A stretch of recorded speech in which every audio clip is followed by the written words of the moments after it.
Hello my dear friends and students, welcome to English max.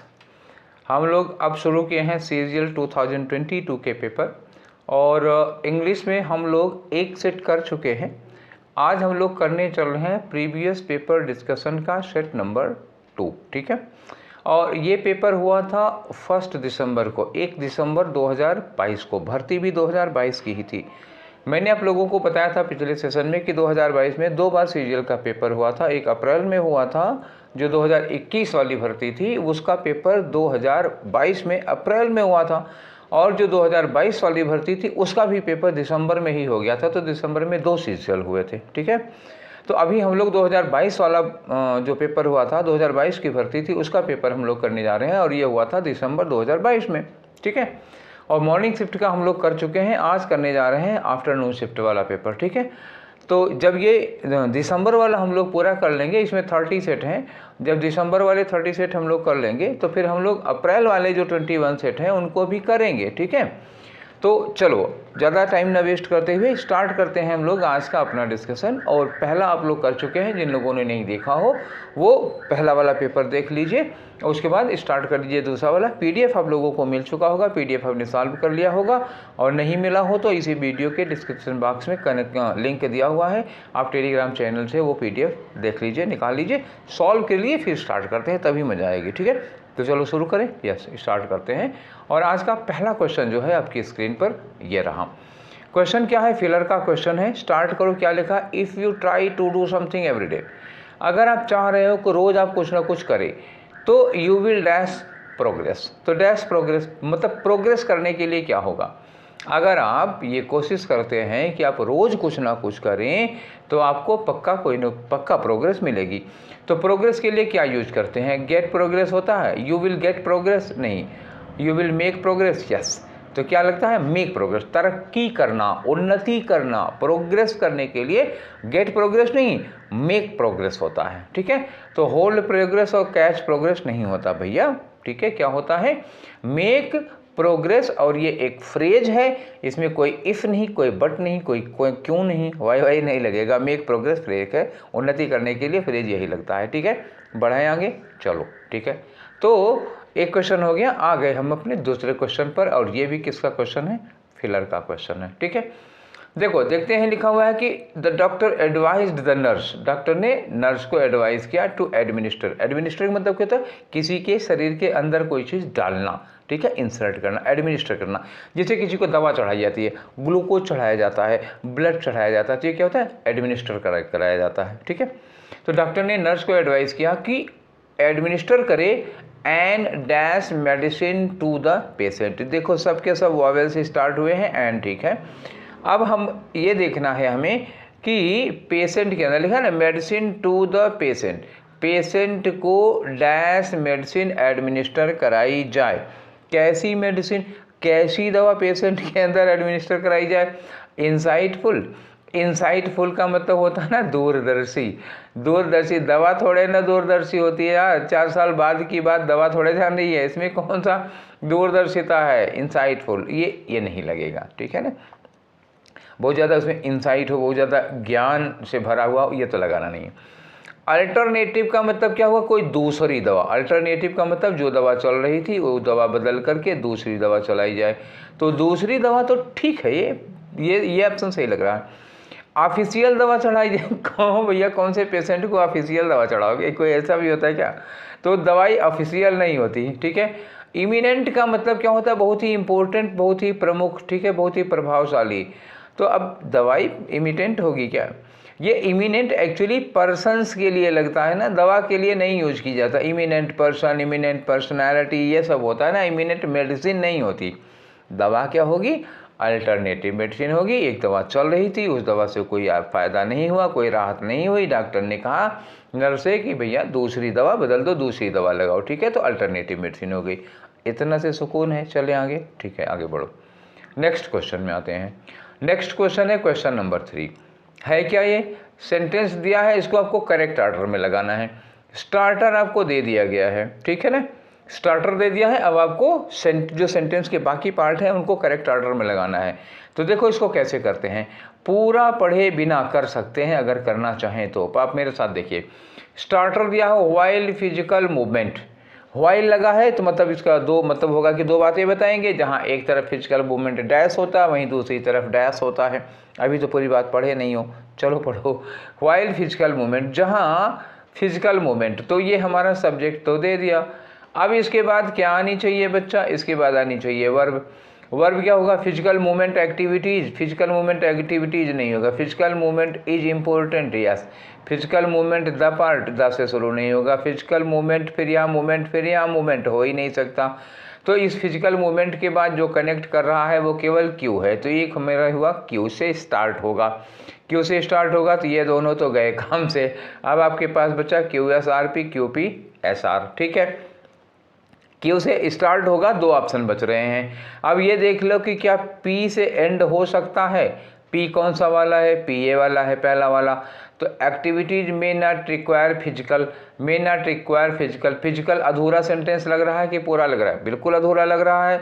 Dash activities में not require physical, क्या physical exercise वगैरह कोई चीज़ यहाँ आनी चाहिए ना, तो फिजिकल पे अधूरा है।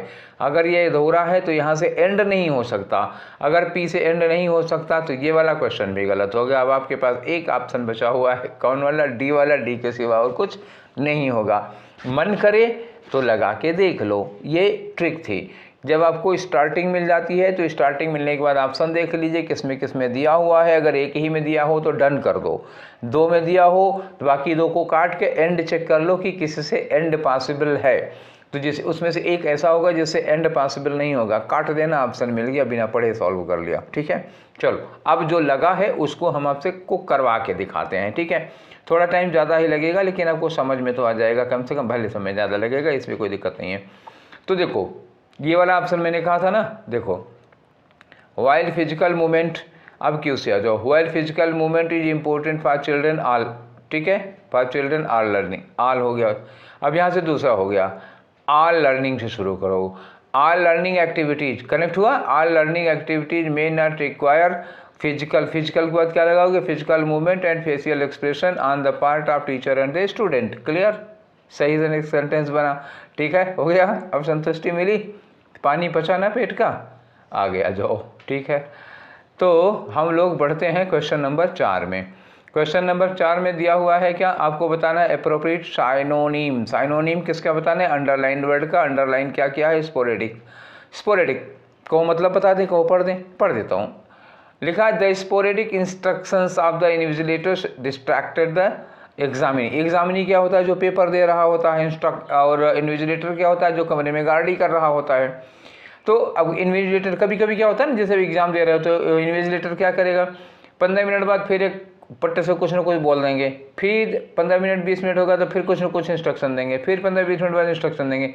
तो इससे जो पेपर दे रहा बच्चा होता है वो डिस्ट्रैक्ट होता है, बार बार उसका ध्यान हटता है, ठीक है। सपोज करो कोई सवाल लगा रहा है, निष्कर्ष निकलने वाला है, तब तक ये बोल बैठे बीच में। तो यही चीज़ स्पोरेडिक का मतलब क्या हुआ, रेगुलर कंटिन्यूअस नहीं होता, बीच बीच में रुक रुक कर बीच बीच में जो ये लोग बोल दिया करते हैं उसी को कहते हैं स्पोरेडिक, ठीक है, बीच बीच में।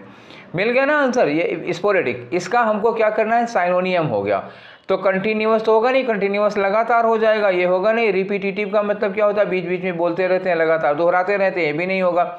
ओकेजनल का मतलब क्या होता है, बीच बीच में रह रहकर, बीच बीच में रह रहकर, तो ये हो गया साइनोनियम। इनडायरेक्ट के यहाँ कोई लेना देना नहीं है, प्रत्यक्ष रूप से यह होगा नहीं, ठीक है। तो कौन सा आंसर हुआ भैया, थर्ड वाला हो गया, हो गई ना, ठीक है। चलो आगे बढ़ें, नेक्स्ट क्वेश्चन पे आ जाओ, क्वेश्चन नंबर 5। और आपका क्वेश्चन नंबर 5 ये रहा, एक बार फिर अरेंज करो, रीअरेंजमेंट का है मामला। देखो सेंटेंस ऑफ पैराग्राफ, ये जंबल्ड ऑर्डर में दिए हुए हैं, इन्हें आपको अरेंज करना है। तो चलो पढ़ते हैं, पहले बिना पढ़े तो भैया कुछ कर नहीं पाओगे, तो पहले पढ़ना शुरू करो, पढ़ो। लिखा है a panther is reported to have broken into a house yesterday in search of food and shelter. ऐसा बताया गया, ऐसी रिपोर्ट दी गई कि एक पैंथर मतलब एक चीता गांव में घुस आया है, एक घर में घुस गया, लिखा है ब्रोकन इनटू अ हाउस, घर में घुस गया, कल की बात है। किस क्यों घुस गया, इन search of food and shelter, मतलब भोजन वोजन की तलाश में घुस गया होगा। तो चलो एक चीता किसी के घर में घुसा। अगला लिखा है कि the villagers heard his cry, ये हिज कौन है, चीते के लिए तो लगा नहीं है, कोई आदमी होगा। The villagers heard his cry and ran to the house but the scared animal had run away through the window by then. गांव वालों ने उस आदमी की चिल्लाहट सुनी, वो लोग दौड़े सब लोग, और तब तक वो डरा हुआ जानवर, ये कौन लिखा है, द स्कार्ड एनिमल, वो किसके लिए लगा हुआ, पैंथर के लिए लगा हुआ है। वो बेचारा खिड़की से निकल के भाग गया जब तक ये लोग पहुंचे। दूसरी घटना हो गई। तीसरी घटना है, it secretly slouched into the room. It किसके लिए लगा है, किसके लिए, ये भी लगा उसी पैंथर के लिए। ये चुपचाप घुस गया किसके, एक रूम में घुस गया जहां एक यंग मैन नेम्ड जॉनी नाम का एक आदमी सो रहा था। Who suddenly woke up and realized that the beast was roaming about his bed। अचानक ये जागता है तो जागने पे ये देखता है कि एक बीस्ट मतलब वही चीता उसके बेड के चारों ओर घूम रहा है। तो अंदाजा लगाओ इनकी क्या हालत हुई होगी। तो हालत सूख गई होगी ना, मतलब कलेजा हलक में आ गया होगा, हे भगवान अब क्या होगा। पर आदमी ने बुद्धि से काम किया। 3 घटना हो गई। ये इट किसके लिए लगा है, पैंथर के लिए लगा हुआ है, ठीक है। और यह हिच किस लिए लगा है, उस आदमी के लिए लगा, वही चिल्लाया होगा। अब आगे देखो क्या लिखा है डी में, just as the panther was about to leap on him. जैसे ही पैंथर उनके ऊपर झपटने वाला था, छलांग मारने वाला था, वैसे ही swiftly shot out of the bed and hid in closet. तुरंत कूद के बिस्तर से निकला और एक क्लोजेट में, एक अलमारी में जाके घुस गया, छुप गया, ठीक है। पूरी कहानी समझ में आई। कहानी का क्रम क्या होगा, क्रम लगाना है। कहानी है तो बड़ी आसान है, ठीक है, बहुत आसानी से लगा सकते हो। घटनाओं का क्रम क्या होगा, सबसे पहले क्या होगा, पहले चीता आया, किसी के घर में घुसा, उसके बाद चीता उस आदमी के घर में, उस आदमी के कमरे में, एक कमरे में चला गया जहाँ एक आदमी लेटा हुआ था। जागेगा तो देख के डर जाएगा। फिर क्या होगा कि चीता उस आदमी पर झपटने वाला होगा, तब तक वो कूद के अलमारी में चला जाएगा, और उसके बाद अलमारी में जाएगा तो चिल्लाएगा, तब तो गांव वाले तो बाद में आएंगे ना। तो सबसे पहले क्या आएगा, सबसे पहले चीता गांव में आया, तो पहला सेंटेंस क्या होना चाहिए, ये वाला होना चाहिए, ठीक, चीता गांव में आया। उसके बाद क्या होगा, वो किसी व्यक्ति के कमरे में घुस गया, तो ये दूसरी घटना हो जाएगी। तीसरी घटना क्या हो जाएगी कि जब वो आदमी पर झपटने वाला था तभी वो आदमी बेड से निकल के एक अलमारी में अपने आप को बंद कर लेता है, ये तीसरी घटना हो जाएगी। और गांव वाले कब आएंगे, लास्ट में आएंगे, ठीक है, ये चौथी घटना हुई। तो हमारा क्या होगा, सबसे पहले हमारा क्या होना चाहिए, ए होना चाहिए, फिर बी होना चाहिए, फिर डी होना चाहिए, फिर सी होना चाहिए। ए बी डी सी कहाँ है, ये रहा आपका ए बी डी सी, तो दूसरा वाला हो गया, ठीक है। इसमें कुछ करना धरना नहीं था यार, कहानी थी, कहानी को क्रम में लगा दो, क्या पहले हुआ, क्या उसके बाद, क्या उसके बाद, क्या उसके बाद। कोई लॉजिक होती तो बताते भी, ठीक है। चलो आगे बढ़ते हैं, ठीक, क्वेश्चन नंबर 6 में आते हैं, ठीक। ये है क्वेश्चन नंबर 6। क्या करना है, वन वर्ड सब्स्टिट्यूशन लेना है। वन वर्ड सब्स्टिट्यूशन किसका, a piece of living tissue, a piece of living tissue, जो एक टिश्यू होता है शरीर के, मतलब जैसे कोशिकाओं का संगठन होता है, टिश्यू जो एक जैसे काम करते हैं, ऐसी मांसपेशियों के समूह को कहते हैं a piece of living tissue या प्लांट, ठीक है। मतलब आगे लिखा है कि दैट इज ट्रांसप्लांटेड सर्जिकली, ठीक है। जैसे किसी के सर्जिकली मतलब ऑपरेशन करके कोई टिश्यू या कोई चीज़ ट्रांसप्लांट कर दी जाती है, तो उसको क्या कहते हो। या कोई पेड़ पौधा होता है उसमें भी तो करते हो ना, कलम लगाते हो, तो उसी को कहा जाता है ग्राफ्टिंग, ठीक है। किसी की शरीर में दूसरी जगह से मांस निकाल के, टिश्यू निकाल के दूसरी जगह लगा दिया जाता है, उसको ग्राफ्टिंग कहते हैं, ठीक है, ये ग्राफ्टिंग होगा। दूसरा वर्ड, आंसर तो आपका हो गया टू वाला। दूसरे वर्ड की मीनिंग जान लो। गॉर्मेट का मतलब क्या होता है, पेटू, पेटू समझ रहे हो, जिसका बहुत बड़ा सा पेट हो, नहीं, जो बहुत ज़्यादा खाना खाता हो, तो गारमेट हो गया। या इसका एक दूसरा वर्ड होता है ग्लटन, ठीक है, क्या होता है, ग्लटन होता है, तो ये हो गया ग्लटन, ठीक। पेटू ये होता है भुक्खड़ टाइप का। और ग्रेटिस है एक वर्ड, ठीक है। तो ग्रेटिस का मतलब क्या होता है, ग्रेटिस का मतलब होता है फ्री या मुक्त, क्या हो गया, मुक्त, ये हो गया। और एक वर्ड है ग्रेसियस, ग्रेसियस का मतलब होता है बहुत ही पोलाइट, बहुत ही मॉडेस्ट, पोलाइट या मॉडेस्ट हो जाएगा। विनम्र या विनीत कहते हो, क्या लिखें, विनम्र लिखें, ठीक है, अच्छा लग रहा है, यही लिख दिया, विनम्र, ठीक। तो ये ग्रेसियस हो जाता है। क्लियर हो गया, आंसर वाला 2 है आपका। और ग्राफ्टिंग होती है, ऐसे को ग्राफ्टिंग कहते हैं। तो आ जाओ भैया 7 पे। 7 में क्या है, कह रहे हैं कि select the sentence that contains no spelling error, ऐसा सेंटेंस ढूंढो जिसमें कोई स्पेलिंग एरर ना हो, ठीक है। तो पढ़ो। Many communities in the world still feel that their voices and position has been disenfranchised. ये disenfranchised, तो पहले हम disenfranchised की स्पेलिंग देख लेते हैं। सबसे पहले क्या होगा, DIS होगा पहली बात। उसके बाद EN होगा, ENFRANCHISED ये होगा। तो डिसएनफ्रेंचाइज्ड ये है, DYS नहीं होगा, DYS नहीं होगा तो यहाँ भी DYS लगा हुआ है, 2 गलतियाँ निकल गए। तो हमारा ये पहला और तीसरा ये तो गए काम से। अब बचा दूसरा और चौथा, तो यही वर्ड पहले उनके में भी देख लेते हैं ना, डिसएनफ्रेंचाइज्ड को। तो इनके में डिसएनफ्रेंचाइज्ड में देखो यहाँ डबल S लगा है कि नहीं, मैंने क्या कहा था DISEN, ठीक है, तो S डबल नहीं होगा, तो डबल S लगाए तो इनका भी काम खत्म हो गया, मतलब 2 वाला भी गया। अब क्या करें, 4 वाला भी काट दे क्या, 4 वाला काट दोगे तो आंसर किसको लगाओगे, मतलब उसको रहने देना, उसको जिंदा छोड़ो। वर्ड देख लो, यही एक वर्ड DIS ठीक है, ENFRANCHISED इसका डिसएनफ्रेंचाइज्ड सही है, तो बाकी सब सही होगा, क्योंकि अब और कहीं गलती करेंगे नहीं, बाकी तीनों गलत हो चुका है, तो ये चौथा वाला आंसर आपका करेक्ट हो गया। ठीक है, आगे बढ़े, चलो अब आते हैं हम क्वेश्चन नंबर 8 में। ठीक है, तो ये रहा आपका क्वेश्चन नंबर 8। क्या करना है भैया, ये दिया है correct direct form of given sentence. तो एक सेंटेंस दिया है, ये वाला जो इनडायरेक्ट में है इसको क्या करना है, डायरेक्ट में कर देना है आपको। तो डायरेक्ट में चलो करते हैं साथ में। ही सेड दैट जहाँ लगा है वहाँ इन्वर्टेड कामा लग जाएगा, तो सब में इन्वर्टेड कामा लगा हुआ है। ठीक है, ये देख लो, सब में इन्वर्टेड कामा लगा, यहाँ कोई मिस्टेक नहीं है। समथिंग माइट भी, ये माइट लगा हुआ है। सेड पास्ट में है, सेड पास्ट में है और ये माइट है, तो इसका मतलब क्या हुआ, इन्वर्टेड कामा में ये क्या रहा होगा, जो मे है माइट है वो क्या रहा होगा, मे रहा होगा, और ये जो देयर है, देयर की जगह क्या रहा होगा, हियर रहा होगा। ठीक है ना, मे होगा और हियर होगा। अब हमें इसी आधार पर एक एक सेंटेंस को काटना है, क्या देखना है, मे और हियर किस में है। तो आ जाओ, माइट की जगह हैड तो हो नहीं सकता, इनकी कहानी खत्म। और माइट की जगह इज तो हो नहीं सकता, सवाल ही नहीं होता।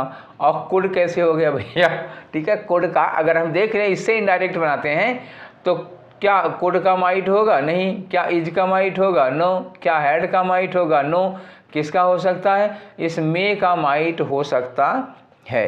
तो इसका मतलब कि ये डायरेक्ट फॉर्म में कौन सा रहा होगा, something may be missing hair. ठीक, समझ में आ गई बात। तो इतने में कहानी खत्म हो गई, और ज़्यादा ढूंढने की जरूरत है। एक वर्ड पकड़ो, पहले उसको चेक कर लो, मेन सबसे पहले वर्ब में जाया करो। वर्ब सबकी सही है तो कोई और वर्ड देखो, नहीं तो यहीं से कट के हमको एक मिल जाता है, ज़्यादा मेहनत करने की ज़रूरत नहीं है, स्मार्ट काम करो। ठीक है, चलो आ जाओ क्वेश्चन नंबर 9 पे। क्वेश्चन नंबर 9 क्या है, इनकरेक्टली, यहाँ ही देखो इन पे मैं बार बार गोल गोल कर रहा हूँ, ध्यान देने का। इनकरेक्टली स्पेल्ड वर्ड, तो पाई, पाई का मतलब जानते क्या होता है ना, पाई का मतलब अरे वैसे जैसे समोसा है, कचौड़ी है, पकौड़ी है, इस तरह की चीज़ें जो होती है ना उसी को पाई कहते हैं। तो स्पेलिंग सही है पाई की। स्लीक है, स्लीक एक वर्ड दिया हुआ है स्लीक, तो स्लीक का क्या मतलब होगा भैया, स्लीक का मतलब होता है ना स्मूथ, स्मूथ समझ रहे हो, SMOOTH, चिकना होता है, स्मूथ। पियर्सिंग, पियर्सिंग मतलब जो किसी चीज़ को छेद करते हुए चली जाए। ठीक है, जैसे भाला किसी की पेट में भोंक दिया और भाला छेद करते हुए पार कर गया, पियर्स कर दिया, छेद करके निकल गया। लेकिन पियर्स की जो स्पेलिंग होगी ना वो क्या होती, PIE है, बस यही गड़बड़ी, PIER, उसके बाद CING ये होगा। तो हमको ये पियर्सिंग, ये PEI नहीं होगा, PIE होगा। और ITCH का मतलब समझ रहे हैं, खुजली होना दी, जैसे करते नहीं हैं ये वाला, खुजली होती है, तो ईच होता है। आंसर आपका कौन सा होगा, थर्ड वाला, जिसकी स्पेलिंग गलत है। सही स्पेलिंग क्या है ये भी मैंने आपको बता दिया। नेक्स्ट पे आ जाओ क्वेश्चन नंबर 10 पे। क्वेश्चन नंबर 10 में क्या दिया हुआ है, अरे दादा ये तो बहुत लंबा चौड़ा कुछ दे दिया है। और select the option that contains grammatical error, grammatical error करो, कहाँ है, जहाँ अंडरलाइन पोर्शन है उसी में आप ग्रामेटिकल एरर ढूंढो। तो सेंटेंस बहुत ज़्यादा, ये चूँकि क्वेश्चन बड़ा था तो उसको मैंने छोटा कर दिया ताकि एक पेज पे आए। तो पहले पढ़ के देख लेते हो, it would be impossible for them, उनके लिए ये बात असंभव थी। It would be impossible for them to continue living in this world, to continue living in this world, ये भी ठीक था। If each of them knew, अगर उनमें से प्रत्येक ये पता हो, तो it would be, would past में हो गया, तो न्यू भी पास्ट में है, ये भी ठीक है। ठीक है, तो it would be impossible if each of them knew, ये ठीक हो गया। आगे लिखा exactly what fate had past में, ये भी ठीक है। इट स्टोर फॉर, हाँ मिल गया गलती, ठीक है, इट स्टोर फॉर देम। अब आ जाओ गलती ढूंढो।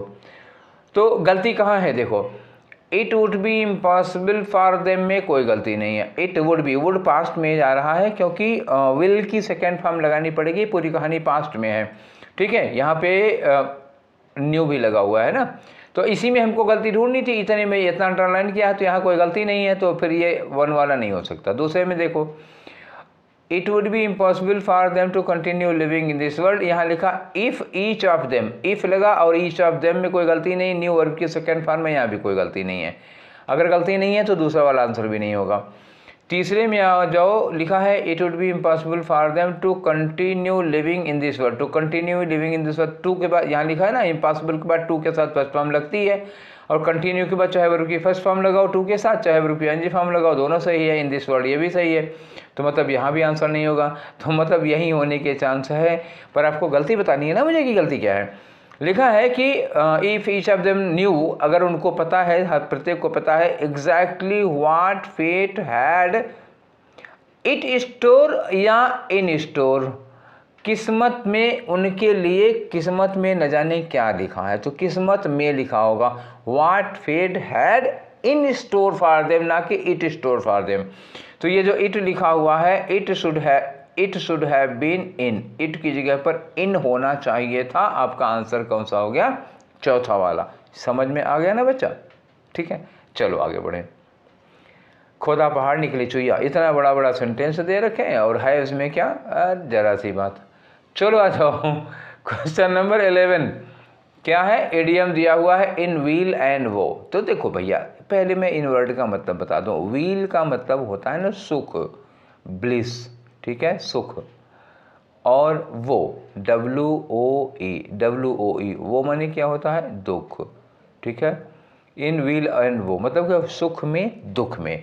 मतलब ये हुआ कि जब कोई आदमी हमारा साथ देता है, हम सुख मतलब हम बहुत सुख में है तब भी साथ देता है, दुख में है तब भी साथ देता है, किसी सुख और दुख दोनों में, इसके लिए हम लोग क्या कहते हैं, इन व्हील एंड वो। तो आंसर ढूंढो।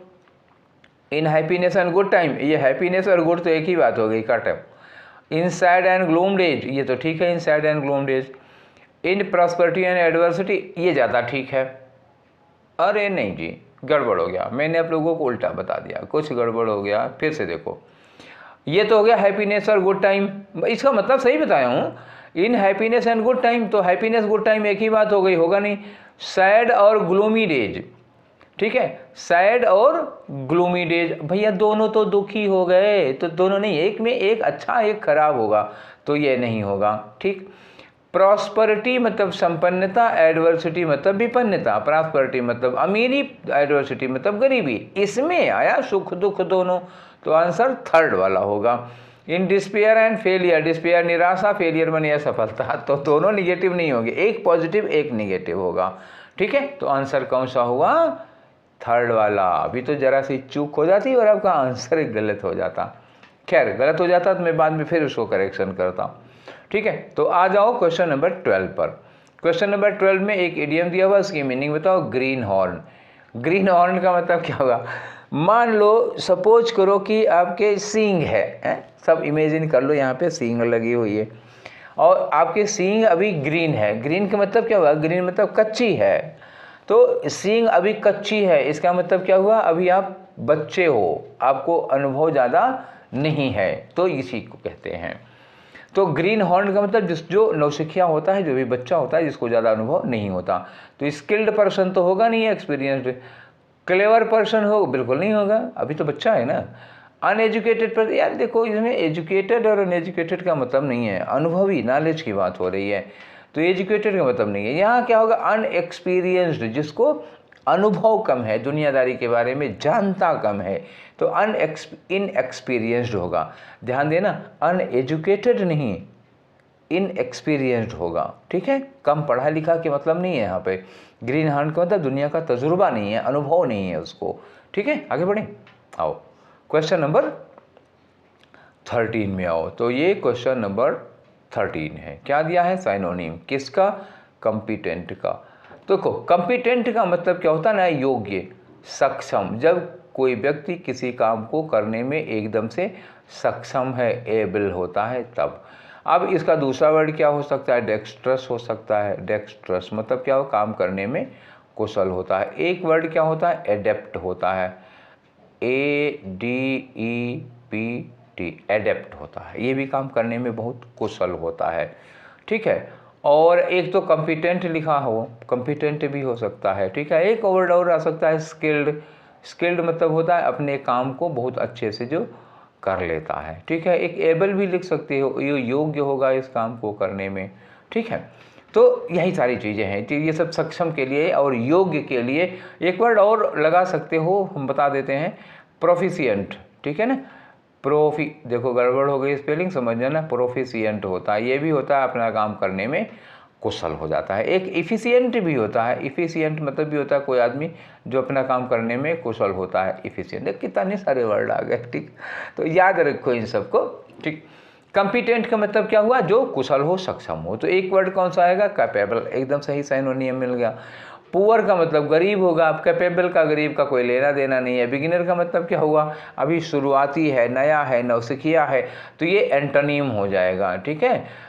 कॉम्पिटेंट मतलब बहुत अनुभवी होगा, काम करने में बहुत कुशल होगा, और बिगिनर मतलब अभी शुरुआती होगा, अनएक्सपीरियंस्ड होगा। इसके थोड़ा पहले एक इडियम आया था, क्या कहते हैं, ग्रीन हॉर्न्ड होगा वो आदमी जो बिगिनर होगा, ठीक है। तो एंटोनिम होगा। कॉम्प्लेक्स मतलब बहुत जटिल, कोई लेना देना नहीं है, ठीक है। तो आंसर आपका क्लियर हुआ ना कि कौन सा होगा। देखो क्या होगा, कॉम्पिटेंट का कैपेबल, योग्य और सक्षम के लिए लगा हुआ है, ठीक। नेक्स्ट पे आ जाओ। अगला हमारा क्वेश्चन है क्वेश्चन नंबर 14। तो ये रहा क्वेश्चन नंबर 14। क्या है क्वेश्चन नंबर 14 में, एंटोनिम है। तो एंटोनिम बताओ भैया, एंटोनिम कौन सा, किसका एंटोनिम बताना है। अंडरलाइन वर्ड, अंडरलाइन वर्ड क्या है, देखो यहाँ पे, failure to carry hall ticket to exam, ठीक। अपना हॉल टिकट लेकर के एग्जाम नहीं जाते हो, इसको क्या माना जाएगा, considered as a trivial issue. Trivial, trivial का मतलब क्या होगा, मामूली, क्या होगा, मामूली, मतलब कोई बहुत बड़ी बात नहीं है, छोटी मोटी बात है। मामूली के लिए एक वर्ड और नोट करो, लिखो आप लोग, ट्रिपल। ट्रिपल का मतलब क्या होती है, बहुत, जो बहुत इंपॉर्टेंट नहीं है, जो बहुत सीरियस नहीं है, ट्रिपल हो सकता है। और एक वर्ड आप यूज कर सकते हो उसके लिए, पिटी, PETTY, पिटी। इसको मतलब क्या हुआ, छोटी सी बात, मामूली सी बात होती है, ठीक है। तो ट्राइवियल है, ट्रिपल है, पिटी है, ऐसे। इनसिग्निफिकेंट कह सकते हो, अनइम्पोर्टेंट, इनसिग्निफिकेंट, मामूली सी बात पर। अब इसका उल्टा क्या होगा, सीरियस बात होगी, ठीक है ना। तो सीरियस बात कहाँ है, सीरियस बात, ये रही सीरियस बात, आंसर, ठीक। अब बाकी चारों ऑप्शन देख लो भैया, नहीं तो कहोगे सर ने बता के निकल लिए। तो ये ट्राइवियल का मतलब मामूली होगा, काइंड यहाँ कोई लेना देना नहीं है। अंडररेटेड का मतलब क्या होता है, जिसको हम वैल्यू कम कर देते हैं, अंडररेट कर देते हैं ना। जैसे मान लो कोई जिसकी बहुत वैल्यू बहुत ज़्यादा, डिवैल्यूएट कर देना कह सकते हो ना, तो उसकी वैल्यू को कम कर देना, उसकी कीमत को कम कर देना, अंडररेट कर देना। सीरियस का मतलब बहुत गंभीर हो जाएगा, प्रॉब्लमेटिक मतलब समस्यात्मक हो जाएगा। तो बहुत कम महत्वपूर्ण के लिए क्या हो जाएगा, अपोजिट में सीरियस हो जाएगा। क्लियर, ठीक है। आगे बढ़े, आ जाओ क्वेश्चन नंबर 15 में। तो क्वेश्चन नंबर 15 क्या है, वही अंडरलाइन सेगमेंट, इसको क्या करना है, सब्स्टिट्यूट करना है। तो इसमें अगर कोई गलती हो तो इसको बदल दो, नहीं गलती हो तो रहने दो, ठीक है। क्वेश्चन पढ़ो इसके पहले। क्वेश्चन है भैया जो लिखा हुआ है उसमें है कि Rajan is having 3 brothers and 3 sisters. तो अगर हमको ये कहना हो कि मेरे 2 बच्चे हैं, मेरे 3 बच्चे हैं, तो क्या कहोगे, आई हैव 3 चिल्ड्रन, ऐसे बोल देते हो, आई हैव 3 चिल्ड्रन। तो ये हैव होता है ना, कि आई एम हैविंग बोलते हो। तो ये हैव जो पजेशन होता है ना, पजेशन कंटिन्यूअस में नहीं होता, ठीक। ओम नमः स्वाहा पजेशन जो है वो कंटिन्यूअस में नहीं होता। जैसे हम कहें कि आई हैव अ हाउस, तो I am having a house नहीं हो सकता, ठीक है। तो राजन इज हैविंग की जगह क्या होगा, राजन हैज, ठीक। सीधा सा राजन हैज लगाओ जहाँ पे होता है, ठीक। तो ये पहला वाला ऑप्शन हो गया, राजन हैज, ठीक है। वाज इज हैविंग नहीं हुआ तो वाज हैविंग कहाँ से होगा, तो हैविंग होना ही नहीं है, बस बात ये ख़त्म, समझ लो। हैव कंटिन्यूअस में नहीं होगा, कब, खाना पीना खाने के लिए आएगा तो हो सकता है, लेकिन पोजीशन के सेंस में, जैसे मेरे 2 बच्चे हैं, मेरे 3 बच्चे हैं, ऐसे में बोलूँ तो आई हैव 3 चिल्ड्रन बोलूँगा। ठीक है, मेरा एक मकान है तो आई हैव अ हाउस कहोगे, तो ये कंटिन्यूअस में नहीं होगा। लेकिन अगर ये कहा जाता है कि आई एम हैविंग डिनर, ये है सही, ये चल जाएगा। पोजेशन नहीं, खाने पीने में चल जाएगा, पोजेशन में नहीं चलेगा। क्लियर हो गई बात? चलो ठीक है। नहीं तो वो जो हमारा टेंस वाला वीडियो है देख डालो भैया, टेंस वाले में सब बताया हूँ। एक वीडियो देख लो इस काम के लिए, जिसमें मैंने ये बताया है कि कौन कौन सी वर्ब कंटिन्यूअस में नहीं हो सकती, उसमें मैंने ये लिस्ट दे डाली है। ठीक है, देख लेना अगर अड़चन हो रही हो तो। अब आ जाओ क्वेश्चन नंबर 16 पे। तो 16 में क्या है, पैसिव वॉइस में चेंज करो। ये क्या है, इसको पैसिव वॉइस में चेंज करो। सेंटेंस दिया है कि Priya washes her clothes in the evening. In the evening से हमें कोई मतलब नहीं है। प्रिया क्या हो गया, सब्जेक्ट, वॉशेज वर्ब हो गया, हर क्लॉथ हमारा ऑब्जेक्ट हो गया। तो वर्ब में क्या लगा है, वर्ब में लगा है एस लगा हुआ है। वॉशेज है ना, वर्ब में एस लगा है, तो इसका मतलब इसकी पैसिव में क्या बनेगा, इज लगाओगे या एम लगाओगे या आर लगाओगे और इसके बाद वर्ब की थर्ड फॉर्म लगाओगे। ठीक है, तो इज एम आर के साथ वर्ब की थर्ड फॉर्म। पहले यही देखो, मैं क्या कहता हूँ, डायरेक्ट इनडायरेक्ट बनाओ तो एक्टिव पैसिव बनाओ तो सबसे पहले वर्ब देख लो भैया। तो वासेज, ठीक है ना, ये वासेज है तो हमें क्या चाहिए, इज एम आर चाहिए, तो ये वर और ये वाज तो गए, इनको किनारे कर दो एक। ठीक है, इनसे कोई लेना देना नहीं है।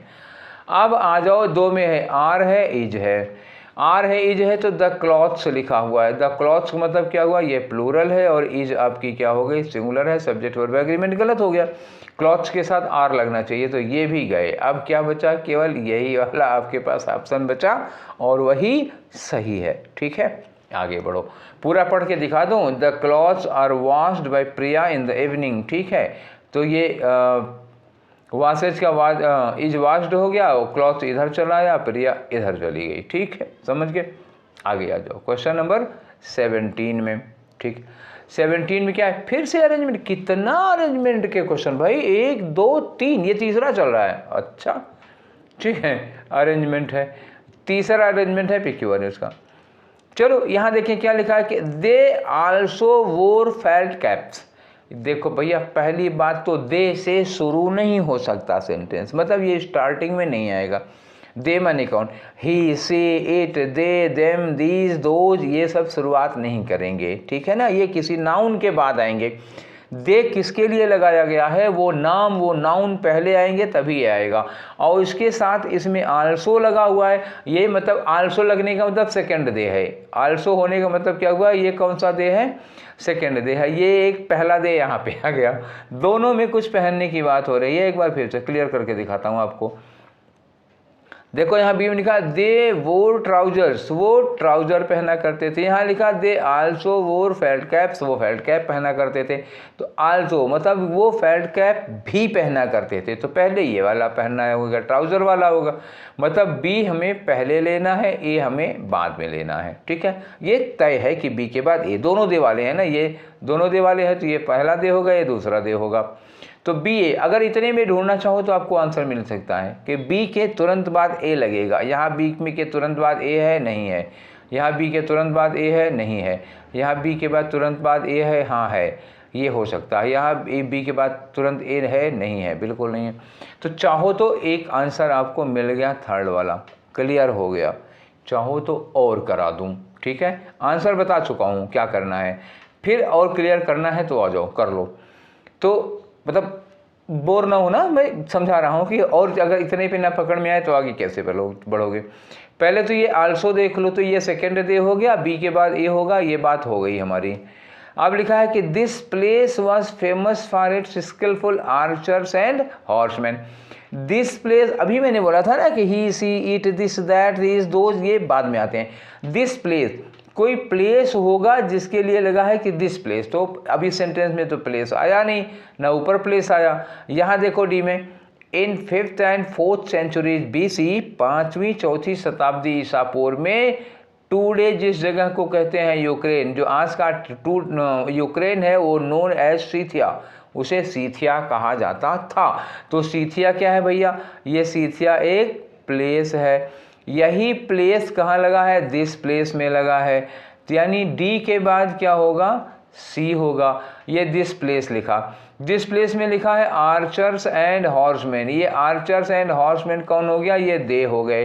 दे हो गए तो मतलब डीसी के बाद अब आ जाएगा बी, और बी को फॉलो कौन कर रहा है? दे आल्सो लगा हुआ, तो बी को फॉलो कर रहा ए, तो डीसी बी है। डीसी बी है, मैंने कौन सा बोला था? यही बोला था ना तो आया ना डीसी बी है। चलो आगे बढ़ते हैं। क्वेश्चन नंबर 18 पे आते हैं। 18 में क्या दिया है? साइनोनिम। किसका साइनोनिम? एनाउंस का। एनाउंस करना क्या होता है? जब आप किसी चीज़ को की घोषणा करते हैं, डिक्लेयर करते हैं, ठीक है, तो वो होता है अनाउंस करना। तो अनाउंस करना एडवर्टाइज करना हो सकता है, हाँ हो सकता है। हाइड मतलब छुपाना। अनाउंस करते हैं जब आप तो खोल के कोई चीज़ बताते हैं, ठीक है, प्रचार करते हैं उसका। हाइड क्या हो जाएगा? एंटोनिम हो जाएगा। डिनाउंस का मतलब उसका एंटोनिम हो जाएगा, और सीक्रेट का मतलब छुपाना एंटोनिम। एक ऑप्शन बचा है। अनाउंस करोगे तो एडवर्टाइज करोगे ना, लोगों से बताओगे, ये हो गया। प्रोपोगेंडाइज करोगे तो पहला वाला ऑप्शन हुआ। आगे बढ़ो। क्वेश्चन नंबर 19, ठीक है भैया। तो 19 में क्या कर रहे हैं? ये देखो, ग्रामेटिकल एरर बताओ। ग्रामेटिकल एरर क्या है? ही यूज्ड टू रिप्लाई, यहाँ तो कोई गड़बड़ी नहीं है। He used to reply that the only place, कि इकलौती जगह for which he went was the town library. इकलौती जगह वो जाया करता था, वो क्या था? Town library. तो जाने के बाद क्या लगाओगे भैया? वेंट के बाद अगर मैं टाउन लाइब्रेरी लिख दूं, यहाँ पर वेंट टाउन लाइब्रेरी, लिख दिया, समझ जाना। वेंट टाउन लाइब्रेरी, ये खाली जगह हुई, तो वेंट फॉर टाउन लाइब्रेरी होगा या वेंट टू टाउन लाइब्रेरी होगा। जैसे आप स्कूल जाते हो, लाइब्रेरी जाते हो, तो क्या होता है? आई गो टू लाइब्रेरी हो बोलते हो, आई गो फॉर लाइब्रेरी, तो टू लगाते हो ना। तो ये फॉर नहीं लगना चाहिए था, टू लगाना चाहिए था। गो का ऑब्जेक्ट जो होगा, जो गो की जगह होगी, उसके लिए फॉर नहीं टू लगेगा। गो फॉर अ वॉक लगा सकते थे, लेकिन गो टू वॉक नहीं, गो टू प्लेस होगा, ठीक है। तो go to school, go to college, go to temple, go to market, go to library वगैरह वगैरह वगैरह, ठीक, समझ में आया। तो गलती कहाँ होगी? गो टू किस में दिया है? For which he went. तो फॉर विच जहाँ के लिए जाते थे, तो फॉर नहीं लगेगा, क्या लगेगा? To which he went. Clear? मिटाऊँ उसको? मिटाऊँ? एक बार और देखो। तो ये लिखा है कि he use to reply that the only place for which he went, for which he went नहीं, बल्कि क्या होगा? टू विच ही वेंट, ठीक है। आगे आ जाओ, अब और नहीं समझाना है, अब समझ गए होगे। Question number 20। क्वेश्चन नंबर 20 में क्या है? Correct active form. Active form मतलब ये पैसिव में है। क्लॉथ, कितना कपड़ा धुलवाओगे भाई, ठीक है। चलो अगला ले। The cloth will be delivered, delivered, will be delivered, भैया कब लगते हैं? जब विल के साथ एक्टिव में वर्ब की फर्स्ट फॉर्म होती है, तो पैसिव में बनता है विल बी के साथ वर्ब की थर्ड फॉर्म। तो ये विल बी डिलीवर्ड दिया है, विल बी के साथ थर्ड फॉर्म लगी है, इसका मतलब हमें विल के साथ फर्स्ट फॉर्म चाहिए। तो पहले यही ढूंढ लो, कहते हैं ना, पहले यही ढूंढ लो। विल के साथ वर्ब की फर्स्ट फॉर्म ढूंढो। चलो, तो कहाँ है? यहाँ वुड भी लगा हुआ है। हम डायरेक्ट से इनडायरेक्ट थोड़े बना रहे हैं, विल का वुड क्यों बनाएंगे? काटो। यहाँ विल के साथ डिलीवर हो गया, ठीक है। तो विल बी डिलीवर्ड का विल डिलीवर होना चाहिए था, विल के साथ वर्ब की फर्स्ट फॉर्म, ये संभावना बन गई। अब will be delivering, will be के साथ वर्ब की आईएनजी फॉर्म नहीं भैया, ये विल बी डिलीवर्ड का विल बी डिलीवरिंग कैसे हो जाएगा? Will be deliver future indefinite की पैसिव है, उसको एक्टिव बनाओगे तो क्या फ्यूचर कंटिन्यूअस में कर लोगे? बिल्कुल नहीं होगा। और यहाँ पे वुड लगा हुआ है, ये भी नहीं होगा। सारा नहीं पढ़ना पड़ेगा, हम विल को पकड़ के चलते रहे और उसी में हमारा सारा काम बन गया। तो ऑप्शन कौन सा होगा? टू वाला करेक्ट होगा। अब आगे बढ़ते हैं हम लोग, और आगे क्या मिलेगा आपको? 21 से 25 में क्या करना है? वही पुरानी कहानी। 21 से 25 एक पैराग्राफ होगा, कुछ जगह छोटी होंगी, उसी के आपको भरना है। तो आ जाओ, सीधे हम लोग पहुँचते हैं अपने राम कहानी में। बहुत बड़ा पैसेज है, चलो इसको करके हम लोग देखते हैं। लिखा है the modern day student is, आज का आधुनिक युग का, हाँ, जो स्टूडेंट है, जिसके हाथ में एक गजेट होता है 20-25 हज़ार का, सेलफोन की बात हो रही है, ठीक है। तो the modern day student is extremely dash with technology. तो आज का जो स्टूडेंट है वो टेक्नोलॉजी से क्या है बताओ, टेक्नोलॉजी की उसको समझ है या टेक्नोलॉजी से वो दूर है, वो कुछ जानता नहीं है। तो आज के स्टूडेंट को पता है भैया, हमको लगता है क्लास 3rd 4th से कंप्यूटर पे बैठा देते हैं, और इसके बच्चा जो क्लास 3rd 4th में नहीं, हमको लगता है 2 साल का बच्चा होता है तो फ़ोन चलाना शुरू कर देता है, और कुछ करना आता हो चाहे ना आता हो, गाना चला लेता है, बहुत बढ़िया से उनकी उंगलियां चलती हैं। तो आजकल का जो बच्चा है, स्टूडेंट है, वो टेक्नोलॉजी से तो अवेयर ही होगा, यहाँ तो हम ऐसे वर्ड लगाएंगे। आगे लिखा है they do read quite a bit, काफ़ी पढ़ते हैं ये लोग, पढ़ते काफ़ी हैं, बिकॉज ऑफ सोशल मीडिया, किसकी वजह से, सोशल मीडिया। ये जो लोग काफ़ी पढ़ते हैं ना, बहुत ढेर सारा पढ़ते हैं, वो किताबें कम, मोबाइल के मैसेज ज़्यादा पढ़ते हैं, वही कह रहे हैं ये। पढ़ते तो हैं बच्चे लेकिन किताब नहीं, मोबाइल के मैसेज। आगे लिखा है कि while there writing skills may not be top notch. अब जब व्हाट्सएप पे मैसेज करोगे तो उसमें आपकी राइटिंग स्किल थोड़े ना डेवलप हो रही है, मैसेज को आधा अधूरा शॉर्टकट बना के भेजते हो कि ठीक है गुड नाइट, अब नाइट लिखना हो तो एन के साथ 8 लिख देते हो, तो क्या होगा उससे। आगे लिखा है फिर क्या है, दे डू राइट कर्टसी, ठीक, दे डू राइट कर्टसी, लिखते तो है ये लोग courtesy, dash affinity to various platforms. आगे लिखा है ऑन द इंटरनेट, कहाँ करते हैं ये लोग, इंटरनेट पे करते हैं, अलग अलग प्लेटफॉर्म पे करते हैं, जैसे ट्विटर हो गया, फेसबुक हो गया, वगैरह वगैरह वगैरह। आगे आ जाओ। However one skill that has been dash affected, एक स्किल ऐसी है जो इससे डैश अफेक्टेड हो रही है, मतलब क्या हुआ, अफेक्टेड नेगेटिव सेंस में आएगा, मतलब जो बुरी तरह से प्रभावित हो रही है, वो कौन सी स्किल है, लिसनिंग स्किल है। सुनने वाली क्षमता, जो सुनने की आर्ट थी, वो लोगों की खत्म होती जा रही है। They are extremely poor dash listeners, मतलब क्या हुआ, ये एक बहुत पुअर एक्टिव लिसनर होंगे, मतलब जो जिससे मैसेजिंग करोगे ना तो लिसनर नहीं हो पाओगे, एक्टिव लिसनर नहीं होगे। तो जो मैसेजिंग करता है वो एक्टिव लिसनर बहुत खराब होता है। आगे लिखा है कि if this issue is not addressed, अगर इस मुद्दे पर ध्यान नहीं दिया जाता, अगर इस मुद्दे को सॉल्व नहीं किया जाता, तो what we may be heading in the future, आगे चल के हम किस ओर जा रहे होंगे, is a huge chunk of people across the globe, बहुत ज़्यादा मात्रा में, संख्या में लोग होंगे पूरे धरती पर, पूरे ग्लोब पर, with poor skill of listening, जिनकी लिसनिंग स्किल बहुत खराब होगी, वो सुनना उनका बहुत गंदा होगा। And a huge number of passive listeners, और पैसिव लिसनर्स की संख्या बहुत ज़्यादा होगी। पैसिव लिसनिंग मतलब बिना पार्टिसिपेट किए, कन्वर्सेशन में बिना पार्टिसिपेट किए चुपचाप बैठे सुनते रहते हैं, मन्नू बाबा बने हुए। आगे लिखा हुआ है कि रिसर्चर्स से दैट, रिसर्चर्स मतलब इस पर जो खोज कर रहे हैं उन लोगों का कहना है कि listening is the prime ingredient for empathy. Empathy मतलब अगर आपको किसी से समानुभूति हो रही है, सहानुभूति नहीं, समानुभूति। सहानुभूति खाली मौखिक होती है, किसी को देखने जा रहे हो, हम बैठ के समोसा चाय काट रहे हो, तो ये बीमार आदमी को देखने जाना थोड़े हुआ।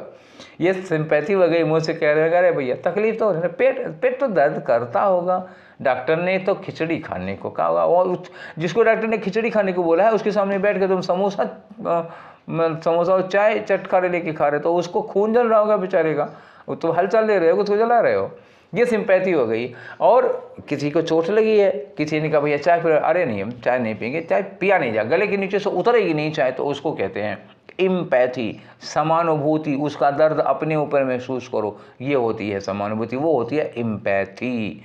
तो अगर आप सुनना आपका खराब हो जाएगा तो एम्पैथी भी आपकी नहीं रहेगी, क्योंकि जब सुनते हैं तभी हमें एम्पैथी आती है। एम्पैथी का मतलब चोट लगे तुझको तो दर्द मुझे होता है, ये वाली होती है एम्पैथी। ठीक, आगे आ जाओ।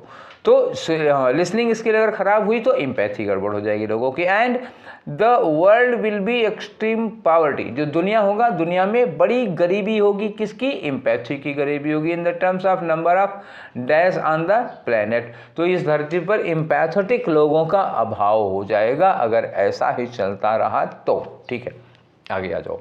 तो पहले नंबर पर क्या भरोगे भैया, आ जाओ भर लेते हैं हम लोग पहले। ठीक है, तो यहाँ क्या लगाओगे, एक्सट्रीमली डैश विद टेक्नोलॉजी। ठीक है, हाइंडर्ड का मतलब होता है ना बाधित। भैया मॉडर्न एज के कौन सा स्टूडेंट है जो टेक्नोलॉजी में बाधित है। ठीक, कॉलेज वाले ऑनलाइन, इधर जो कोरोना फैला था तो ऑनलाइन के चक्कर में बच्चे के हाथ में फ़ोन आ गया, स्कूलों ने खुद ही कहा दे दो फ़ोन, तो हो तो गया ना, हाइंडर्ड नहीं हो सकता, बाधा नहीं पड़ रही है। सैवी का मतलब क्या हुआ, सामान्य समझ, तो समझ होता है, तो बच्चों में सामान्य समझ है, मतलब कैसा भी बच्चा हो उसको थोड़ी बहुत टेक्नोलॉजी का नॉलेज जरूर होगा, तो ये तो ठीक है, पॉजिटिव लग रहा। डियरी का मतलब क्या हुआ, डरा हुआ, डरावना, ये बिल्कुल नहीं होगा, टेक्नोलॉजी से डरे थोड़े हैं। और डिस्कनेक्टेड, बिल्कुल नहीं, डिस्कनेक्टेड तो है ही नहीं टेक्नोलॉजी से ये लोग, ठीक है। तो कौन सा ऑप्शन हुआ, दूसरा वाला हुआ, ठीक है। आगे बढ़े, नेक्स्ट क्वेश्चन ले लो। नेक्स्ट में ये 2 नंबर पे क्या भरना है, ये रहा आपका ये डैश एफिनिटी, कर्शी डैश एफिनिटी। तो अब ये एफिनिटी लगा तो किसकी एफिनिटी होगी, तो अब भैया बताओ उनकी, ये किसके लिए लगा हुआ है, स्टूडेंट, यहाँ लिखा है ना दे, लिखा है ना ये दे डू रीड, अब बेटा बिकॉज यहाँ पे लिखा है देयर राइटिंग स्किल, ठीक है। फिर क्या लिखा है यहाँ पे, दे डू राइट कर्शी, अब यहाँ क्या होगा, उन्हीं का होगा ना, जो ये दे देम लगा रखे हो, तो दे देम के लिए क्या लगेगा, उनकी एफिनिटी, तो क्या होगा, ये वाला देयर होना चाहिए। तो ये देयर वहाँ जगह के लिए नहीं लगा रही ना, डेयर की बात हो रही है, और ना ये देयर की बात हो रही, कौन सी, इस वाले देयर की बात हो रही है, ठीक है। उम्मीद है आप लोगों का ये क्वेश्चन जरूर सही रहा होगा, ठीक है। नेक्स्ट पे आ जाओ, आते हैं हम लोग, ये रहा हमारा क्वेश्चन पिलर नंबर 3 का। तो यहाँ पे क्या लगाओ, तो कहा था ना कि उनकी जो हियरिंग स्किल है, लिसनिंग स्किल है, वो बहुत बुरी तरह प्रभावित होगी। बुरी तरह प्रभावित होने का मतलब क्या हुआ, बैडली या डीपली अफेक्टेड, क्या लगाएंगे आप, डीपली अफेक्टेड या बैडली अफेक्टेड, है ना, तो डीपली या बैडली अफेक्टेड। तो बैडली के लिए यहाँ डेली ना, क्या होगा, थ्रू अफेक्टेड नहीं, holistically affected, thoroughly affected, thoroughly affected होगा। होलिस्टिकली मतलब क्या हुआ, समग्र रूप से, यहाँ समग्र रूप से नहीं, विस्तार की बात नहीं हो रही है, बल्कि अफेक्शन की सीमा बताई जाती है। थारोली मतलब विधिवत बहुत बुरी तरह अफेक्टेड, तो ऐसे सेंस में थारोली लगाओगे, होलिस्टिकली नहीं लगाना है, ठीक है। नेक्स्ट पे आ जाओ, फिलर नंबर 4 पे। तो ये रहा फिलर नंबर 4, कहाँ है फिलर नंबर, ये लिखा है पुअर। तो they are extremely poor listener, तो एक्सट्रीमली के साथ लिख दिया पुअर लिसनर, तो कमी है नहीं, तो यहाँ पे क्या लगाओगे, कैसे पुअर लिसनर होंगे, एक्टिव पुअर होंगे, ठीक है ना। क्योंकि अगर उनका कम्युनिकेशन ठीक नहीं है, अगर वो लिखते सुनते नहीं हैं, तो क्या होंगे, एक्टिव लिसनर नहीं होंगे, तो मतलब एक्टिव रूप से पुअर लिसनर, यहाँ लिखा है ना पुअर, जब पुअर लिख दिया तो हम क्या कहेंगे, एक्टिव रूप से पुअर लिसनर होंगे। तो क्या लगाना होगा आपको, फर्स्ट वाला लगाना होगा। ये पैसिव वर्ड से पुअर नहीं, अगर पुअर ना लिखा होता तो हम पैसिव लिसनर लगाते, पुअर लिखा है तो अब एक्टिव लिसनर लगाएंगे, क्लियर। आगे आ जाओ, 5वें नंबर पे क्या होगा भैया, ठीक है। देखो 5वें नंबर पर क्या है, फिलर में ये आपको भरना है, ठीक है। तो अगर ऐसा रहा, मतलब एक्टिव लिसनर्स की कमी रही, तो आने वाले समय पे कैसे लोगों की कमी हो जाएगी, कैरेक्टर्स लोगों की, नंबर ऑफ कमी क्या होगी, कैरेक्टर्स में कमी आ जाएगी, नहीं, डोनर्स में कमी आएगी, नहीं, सिंपैथाइजर या इम्पैथाइजर। अभी कहा था कि अगर आपकी लिसनिंग खराब होगी तो आप सिंपैथाइजर नहीं, क्या होनेगी, इम्पैथाइजर, और वो इम्पैथाइजर लोगों की कमी हो जाएगी। तो यहाँ पे इम्पैथाइजर्स लगाओगे, राइटर ने खुद ही यहाँ पे कहा है कि ऐसे में इम्पैथी की कमी हो जाती है, तो कैसे लोग कम होंगे, इम्पैथाइजर्स कम हो जाएंगे, ठीक है। तो ये आपका क्या था, आफ्टरनून शिफ्ट का पेपर था, इसके भी 25 क्वेश्चंस हम लोगों ने कर लिया, ठीक है। तो सीजीएल 2022 के 1 दिसंबर के जो पेपर हुआ था उसमें एक हम लोगों ने पहले ही कर लिया था, आज दूसरा कर लिए, और रेगुलरली कल कौन सा करेंगे, इसका तीसरा वाला सेट करेंगे, ठीक है। एनी डाउट्स, तो शायद अब कोई डाउट होना नहीं चाहिए, सब कुछ क्लियर है। तो ये सेशन आप लोगों को कैसा लगा, मज़ा आ रही है कि नहीं आ रही है, बताइएगा। अगर कोई सलाह है, कुछ और चाहते हो तो हमको बताओ, ठीक है। कमेंट बॉक्स में कमेंट करते रहना, अपने दोस्तों को शेयर करते रहना, हम अपनी ओर से पूरी कोशिश करते रहेंगे कि आप लोगों का इसी साल सिलेक्शन हो, और आप लोग मिठाई खिलाइए, ठीक है। तो इन्हीं शुभकामनाओं के साथ और खूब ढेर सारा आशीर्वाद प्यार आप लोगों को, जल्दी से मेहनत करिए और सिलेक्शन लीजिए, ठीक है। तो फिर मिलेंगे कल वाले सेशन में, till then take care, thank you.